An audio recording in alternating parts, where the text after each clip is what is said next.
Let's start our show today by talking to Lisa in New Smyrna Beach. Lisa, you're on News Talk WDBO. Go ahead.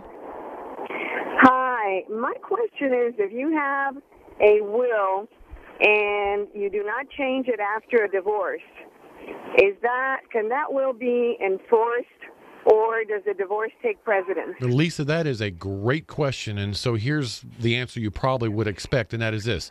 If you, before you got divorced, you have a will that says, when I die, everything goes to my husband. If he predeceases me, everything goes to my children, and you get divorced, your husband is automatically out of your will. It is if he predeceased you.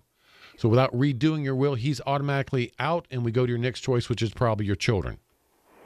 Okay, so 100% would go to the children. Well, I haven't seen your will, but assuming they're their second choice. Now, Lisa, with that said, that's the good news. But all in all, Lisa, it is probably time to pull out your documents, your will, your power of attorneys, your living will, because your husband's probably on all those as well, your ex-husband. Realistically, you'll want to redo it. But if something happens between now and then, he would not be included in your estate plan. Okay, that was the main thing I was interested in finding out. All right, Lisa. Well, I really appreciate your help. You're Thank very you welcome. so much for You're very welcome, Lisa. answering. You're very welcome.